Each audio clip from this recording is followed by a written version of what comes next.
No British hacker has been extradited from the UK before. That is true.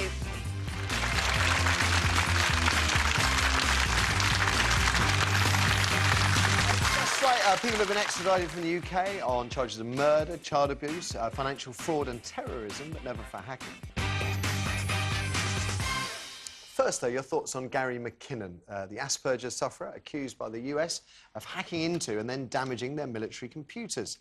For the last 4 years, the Londoner has been fighting attempts to be extradited to the US. And when he was first arrested by British agents, he had told he would probably face a community service in this country, but the CPS refused to bring charges. Then the extradition process began, and if successful, Gary reckons he could spend up to 70 years in jail. His legal challenge to the extradition is heard in the High Court today, by the way. And Gary has admitted hacking, although he denies causing £500,000 worth of damage, as the US alleges. He insists the systems he entered were open. In essence, the default passwords hadn't been changed. And no, if you're wondering, he wasn't trying to set off a nuclear war. Gary says he was looking for and found evidence of UFOs. His many celebrity supporters insist the US is only after him because he's embarrassed them using nothing more powerful than a 56K modem, which is the most basic you can get, and software bought over the counter. His supporters claim the US courts have a poor track record dealing with people suffering with mental impairments, such as Asperger's, and believe Gary's at risk of suicide if he was sent there. They hope the High Court will apply the rule that extraditing those with a mental or physical condition is unjust. The Americans, though, and I have to say this, insist they will take care of him. In a good way. The CPS believe Gary's been tried, or the US wants to try Gary because his target was there, and that's where the bulk of the evidence is. I can see that. We have, though, Gary's mum, Janice Sharp, on the phone right now. Morning, Janice. Good morning. I imagine quite a tense day for you today. Incredibly, yeah. Yeah. Let's cut to the chase here. I'll play devil's advocate. Why shouldn't Gary be extradited? Because it wasn't an extraditable offence. Hacking never was. At the time? In 2002, the sentence here was 6 months to 2 years, and he was told he would get 6 months community service. Without proving the damage, they couldn't extradite him, so they waited until the new treaty was brought in late 2004 before applying for the extradition, because now they don't have to prove the damage that Gary has always denied. That's why. OK. How do you feel the government has responded to this? Do you think they're sitting on the fence here? Do you think they should be supporting you more? Well, I think the government have sold out British citizens. When this treaty was signed, it was signed in secret by David Blunkett. We were told it was going to be used for terrorists. Right now they're trying to extradite British Airways executives, Ian Norris, a businessman who's 66 and has cancer, and the hoteliers, the Tolmans, who are in their 70s. Where are the terrorists? We were specifically told this is what that treaty was for, and we're the only country in the world that will extradite their own citizens without them having evidence having to be shown for the crime, which they can challenge. So no evidence has been presented at any hearing so far by the US in this country? No evidence of the damage, no. Had they tried Gary, had they gone to court and asked for extradition in 2002, they would have to have presented evidence of damage, and Gary could have contested it. But they waited until this treaty was introduced. Now they do not have to show any evidence for any one of the people I've mentioned.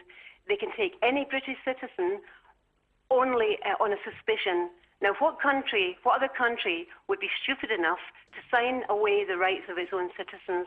Janice, I'm going to leave that question hanging in the air. I want to wish you and Gary the very best of luck as well if you get your result today. I hope it's the result you want. I really do. Thank you. David? It's incredibly complex, isn't it? I think there are a number of things here. Firstly, what was the intent? He says he had no malicious intent, but rather stupidly, he has also, on various websites, I quote, "It wasn't a mistake, there was a huge security stand-down, I will continue to disrupt at the highest levels." So he has Asperger's. He does have Asperger's, and of course he has a learning difficulty, so it's a spectrum of disorder where you get repetitive behaviour and obsession. And the difficulty is knowing where he lies on that spectrum and whether he was aware of what he was doing. So all of those play in. Then, of course, there's the legal situation of 2002 and 2004. And also, I'd like to see what grounds Jackie Smith, because she signed the extradition, didn't she? I'd like to know why she chose to do that. So I think it's incredibly complex, and I know what the states are doing. They're terrified. If you've been to America recently, you get fingerprinted, you're treated as a suspect, you wait in line for a long period of time to go into the US. They treat everyone as a terrorist, and I think what they're doing here is they're sending out a very strong signal to people saying, you should not but mess with unfortunately, our in this sites. particular instance, he's a British citizen. So He what is. about our government representing our people? And that's why. And if the law was such at the time, then it should abide by that law. OK.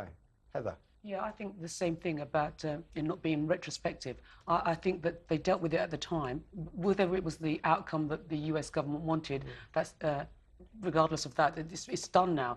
And I think the difference between what he would get community service here and 70 years. I mean, I can't see the relation. I mean, again, to be fair, it's 7 charges. Each charge carries a maximum of 10 years, hence the 70 years. Thing that if he was, there's been some talk of making a deal in which he may only serve a couple of years, but the US won't give a guarantee that that deal will happen, so he's reluctant to admit any guilt. But my biggest problem is that he has a mental disorder, and like David said, whether he lies on that spectrum, but he lies on that spectrum, and I have a real close-up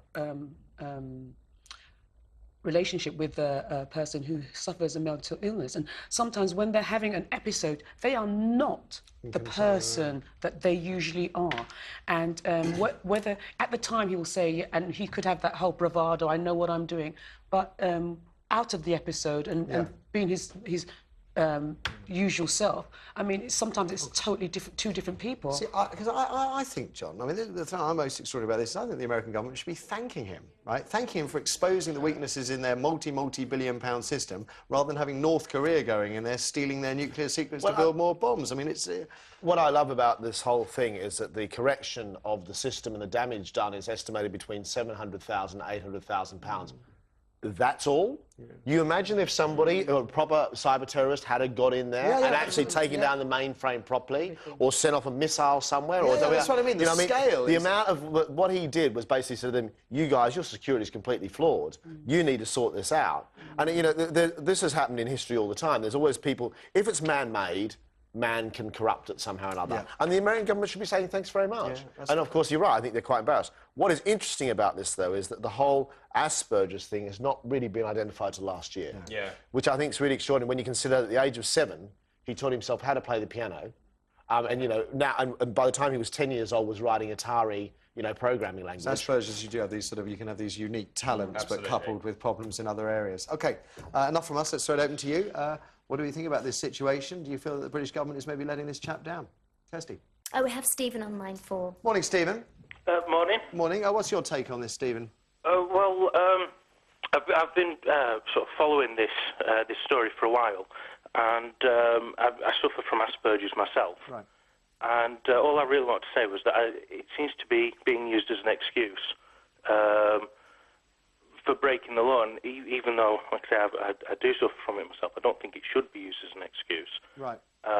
Is it not mitigating circumstance rather than excuse? That it's something that should be taken into account? But then where does it stop? I mean, if you say, well, you know, we should let them off with that because they've got Asperger's, then should we let them off if, you know, they punch someone in the street or something, or something like that? It seems that, you know, if you break the law, you've broken the law. Yeah. So you think he should be extradited? What about let's leave Asperger's out of this for a moment, and the role of the British government, British law, British citizen, a crime that was allegedly committed in a room in North London. OK, it has its repercussions, its effect in the United States, but, you know, British citizen in London where this event happened. Well, but I suppose if you look at it from the other angle, say if someone from America hacked into sort of our government files, then surely we would want some say in how they were punished. Or the other thing to do is to thank them very much for sorting out the security problems for us, and, you know, give them a job, maybe. That might be more helpful. Yeah, that's the catch me if you can scenario, wasn't it? Stephen, thank you. Let's have another. We have Ray on line 3. Ray, good morning. Good morning, Matthew. Where do you stand on the McKinnon situation? I think this guy should be given a medal by the American government. Some of your panel there have gone through some of my notes, which is that You take notes while you're watching this show. Man, I love you. I love you. OK. Matthew, started computing in 1964. Right. And I've had over 25 years in data communication, so I know an awful lot about this. Now, going back to the 1980s, I was attending seminars on where banks were hiring hackers to stop people getting in. Don't worry, never mind. My son, I was still working with Fidelity in the States, and they have a department of hackers to make sure that nobody can get in. That's right, that's right. But the largest defense organization in the world doesn't. Yes, it's so extraordinary. they're negligent.